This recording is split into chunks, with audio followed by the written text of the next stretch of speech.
So now you've learned about the artist Roy Lichtenstein. His art was so famous because it appealed to what was popular and relevant to his culture at that time, which was newspaper, advertisements, and comics. So he's called a pop artist because it was popular art. So we're actually going to be using his cartoon comic style of art and combining it with something that is popular to our culture right now. In fact, it's something that I can't scroll through social media without seeing at least one, and that is selfies. So you're going to be taking those selfies, the photos that you took last time, and we're going to be transforming them into a comic art. Now, I know that some of you, when you think about drawing a self-portrait, you get really nervous. We've already done one, yes, but I'm going to show you a trick that will make this project so easy, you'll wish that we had used this trick for the first portrait, and that is using graphite paper. So this paper is covered in graphite, which is what your pencil lead is made of, and we'll be tracing our image onto the paper so that it will transfer just right onto your paper. So when you use this stuff, be careful. We can reuse it over and over, but one side is really dark. That's the side that has the graphite, and then the other side does not have graphite. So be careful on the dark side. You don't want to rub it all over your fingers or smudge the paper onto your portrait paper, because this stuff sometimes is hard to erase. Yes, it's graphite. You can erase it, but it is a bit of a challenge sometimes, so you still need to be careful. So this project I've done in the past at the public school I used to teach at, and they had a blast with it. So I'll show you a couple examples. Now, I don't have short hair anymore, and I don't know if the camera will flip my words backwards, but these were kind of fun. So you can see, you can show different facial expressions, but we're going to really focus on using those Ben-Day dots, which is used in comic books and something that Roy Lichtenstein really played up. You'll also notice there are certain colors that are used, like the primary colors, red, yellow, and blue, and you'll get to think about a thought bubble or a speech bubble with a caption that you would like to include. So without further ado, I'll show you how to get started. Have fun, guys.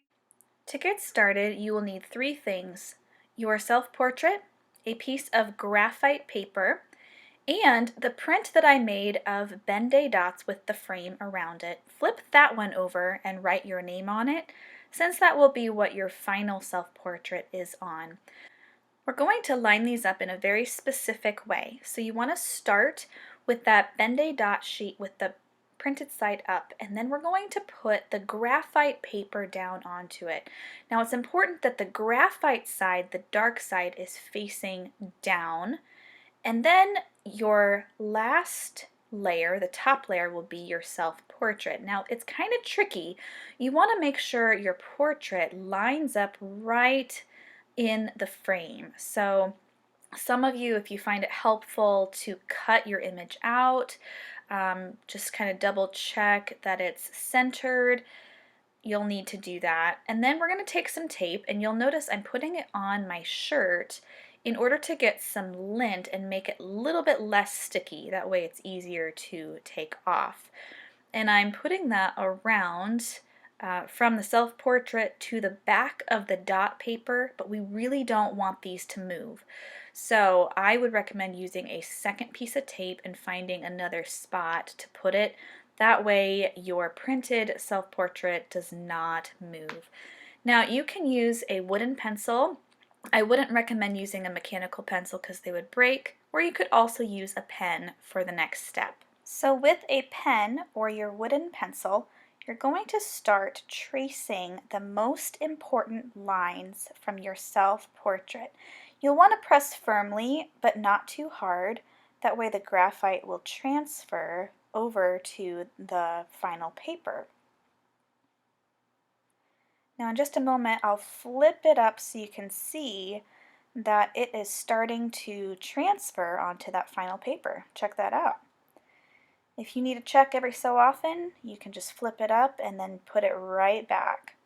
Now, this part can be tricky. It's probably the hardest part of this whole self-portrait because you want to focus on only the most important lines. Now, I think doing long curly hair is about one of the hardest kinds of hair that you can draw, so you can see I'm not drawing every single line in my hair. I'm just looking for the most general shapes that I can see from my picture, and I'm only tracing those lines so that you can see the general shape of the hair, the direction that the hair is growing, and so on.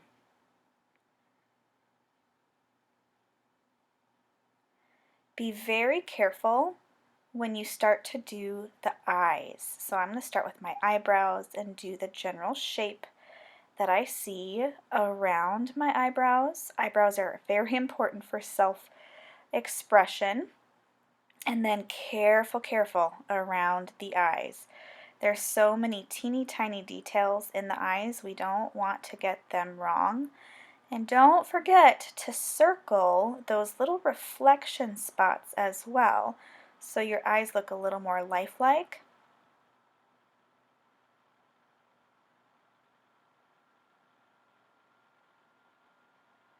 Now, if you remember, Roy Lichtenstein really didn't do much for the nose. He just did an apostrophe and like a parentheses. So less sometimes is more when you are tracing your lines. Like I said, only do what you think are the most important lines. Don't trace every single line. Now, if you make a line like this, like I did under my eye, you can do that for your expression, but if you don't like it, you can try to erase, but like I said earlier, sometimes the graphite doesn't want to erase super well. You can now take the tape off with the graphite paper and your original photo, and we need to go back in with some Sharpie. I would use ultra fine only for your eyes. Use the fine point Sharpie for everything else. Now, the graphite paper did leave some pretty dark lines on your paper, but we still need to trace them to make them really bold, just like a comic book. So I'm tracing my lines quickly here. I did speed this video up, and like I said, only use the ultra fine tipped Sharpie around the eyes for those really fine details. You can always go back with the fine point later. In the top left or right corner, you're now going to be adding a thought bubble or speech bubble. You can see I've done this in my previous examples. Just think about what your facial expression would say. So you might need to ask a friend about this. Just have them look at your facial expression and think what kind of a caption would go with that facial expression. So I like to start by writing the letters, the words first, and I would start with pencil, but since I'm doing a demonstration, I'm just going straight in with Sharpie. And make your letters pretty big and bold. And then after you have your letters there, you can draw the shape to go around it. If yours is a thought bubble, maybe it looks like a cloud, or it could just be an oval or a circle. And then I'm going to do some little circles to make it look like it's coming from my head, like I'm thinking. If you don't want to do that, you can instead do one of these carrots so it looks more like a speech bubble. And I like how it goes off the edge of the frame a little bit. Now that we're done with Sharpie, take an eraser and erase any stray pencil lines or graphite smudges. We're going to start adding color, and we're going to start with our skin tone. So you'll see I've got several marker colors, and it's very important that you test them out on a test piece of paper to see which skin tone matches yours the most. I have had too many students in the past choose a color without testing it first, and then it looks way too dark for their skin tone. I do also have crayons if we run out of markers. Just hold that paper up to your skin and decide which color matches yours the best. And we're going to start filling in those dots on our skin. I'm going to speed this video up so you can see me work a little bit faster. But you'll notice it does kind of look like you've got chicken pox at first, which looks a little weird, but it gets better the more color we add. And then when you go around your eyes, you want to be very careful not to color into the inside of your eyes. So whenever you run into another outline of your eyebrows or your eyes, just skip around that. Okay, so I fast forwarded this, so the skin is done. And then I'm going to choose a lip color. You can actually use skin color for your lips, or you can choose another color like pink. Same thing for your eyes. Choose a color for your eyes. Be careful to leave that little reflection spot. Something you want to remember about doing comic style portraits is that sometimes we want to exaggerate the color a little bit. My eyes are green, but I've exaggerated the color of green. And next we're going to do the hair color. So you'll want to do a solid color for your hair color. Red hair is typically done with just a bright red color, and if you have blonde hair, I would go ahead and use a yellow. Brown hair and black hair are a little bit easier. Sometimes you may have to find a different color by testing it out on that test paper first. And then once you have chosen your hair color, don't forget to color in your eyebrows. So I'm starting with that first just to make sure I don't forget. And then you can start coloring in your hair a solid color.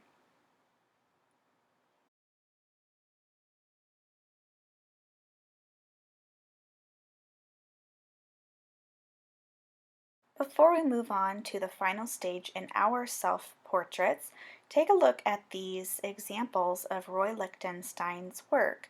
You'll notice he uses similar colors in each of his paintings.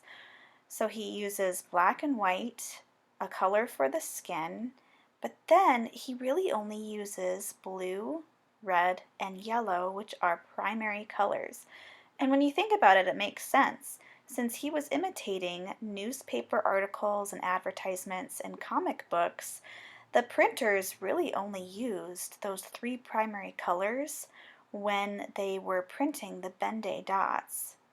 So when we go to use some color for the background and our shirt color, I want you to only use the primary colors yellow, blue, or red. So look at what you have so far. And since I already have red hair, I'm not going to use the red. I'm going to set that to the side and then just choose between the yellow and the blue. Now I didn't have much left of the shirt showing because my hair covers a lot of it, but I'm going to go back to that Ben-Day dot method and color in the circles that are still showing on the shirt. Now I know some of you, because of your photograph, you may need to just kind of draw in where your shoulders are down to the edge of the frame, and that's fine. Now one thing, the hair that I did came off the edge all the way to the edge of the paper, whereas the shoulders are staying in the frame, and then my caption went outside the frame too. I think this just makes it look a little more interesting when you have things go outside of the frame. Alright, so I went ahead and finished the background with yellow, which was the third primary color since I already had red and blue. You'll notice I left the caption white. And so the last step, this is your chance to add any final touches with Sharpie that you feel needed. I feel like my eyes needed to be a little bit darker with Sharpie, so I'm just darkening up some of those lines around the eyes, but this step is totally up to you so that you feel like your project is complete.